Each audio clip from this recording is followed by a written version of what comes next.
thoughts were there. And the big thoughts were, what am I doing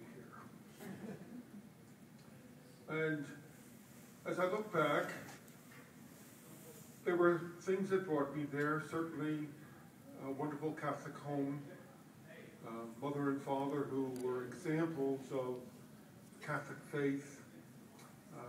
I was raised with a deep love of the church, maybe even a deep fear of the church, but it was the church was part of me, and so I knew that I got there because of that.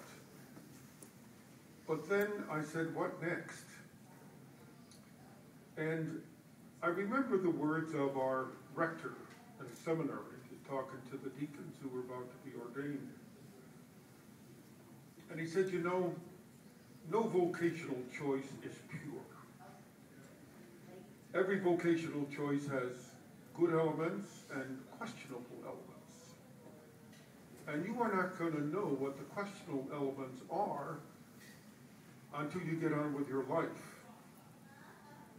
And he was right. And so he said, but you can always purify your motive. And that always stuck with me. The purification of motive. Maybe some of the things were questionable, but what was not questionable was the decision and the sacramental symbol of the priesthood.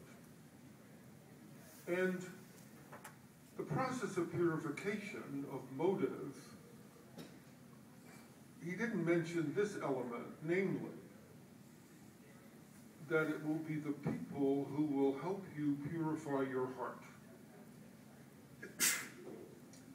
And it's true. There are so many people that I have come across, too many even to mention. I could be here all night talking about anecdotes and events with people.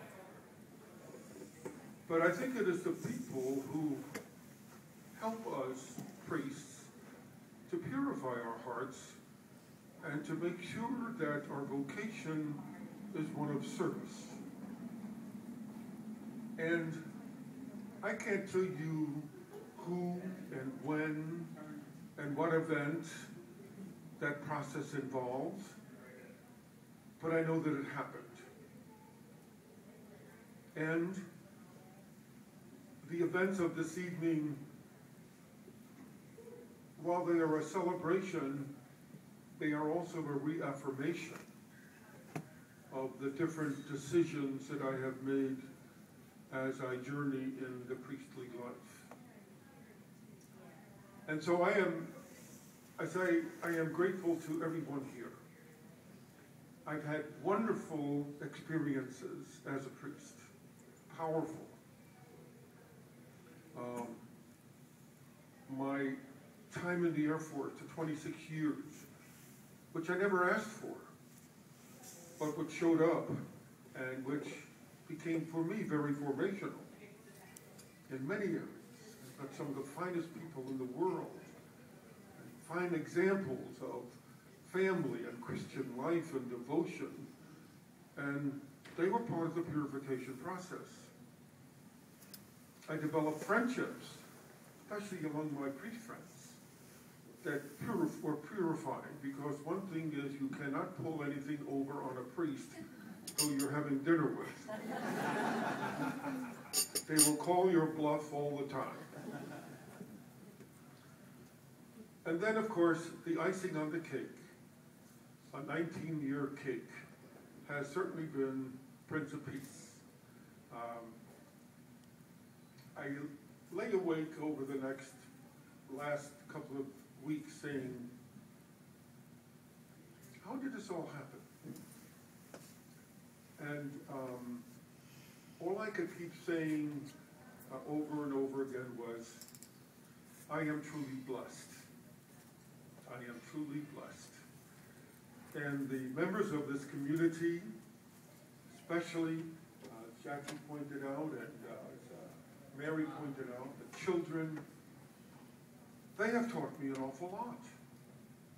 And not just in trying to teach them Christian doctrine, but in being something for them.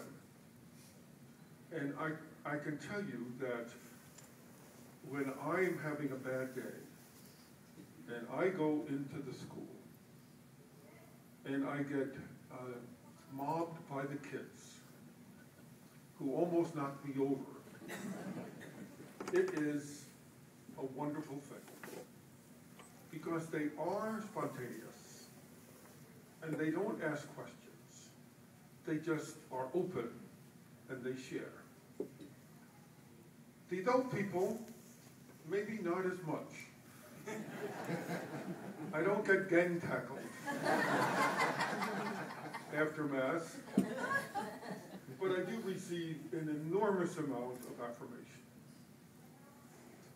Sunday Mass for me has been the golden moment, not just the liturgy, but the time that I can meet with the people, share with the people, get hugged by the people, including men, so that I can come back home after Sunday Mass and say, wow, I'm the luckiest guy in Plano, because of the affirmation that the children and the adults give to me. So I'm grateful for everyone who is here today.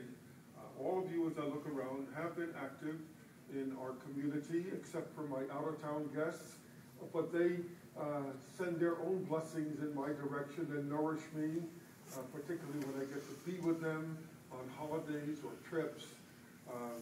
So everyone has been part of the equation and part of the formula. And as Deborah pointed out, we are all one body. We are of Christ. And I experienced that in a very powerful way as being the pastor of Prince of Peace. And as I try to ensure the kids, I know some parents have come up to me and said, my kids are really upset because you're leaving. I said, tell them I'm not leaving. I'm just going on vacation for a while, but I'll be back. But I do fully intend to be active in the community, given the circumstances of having a new pastor and being involved in a very sensitive situation, so that the Prince of Peace will gain as a result of Father Tom Cloherty coming here. In case you haven't heard, Father Tom Cloherty, it was announced at Mass tonight, so I can say it, who is the pastor of All Saints, will be coming to Prince of Peace. And I'm pleased with the assignment. I think he and I can work very well so that the parish can continue to grow. I want to thank my friend Jackie, whom I love very much, for being such a great master of ceremonies, and also for those who will work behind the scenes, especially Joyce and Kay.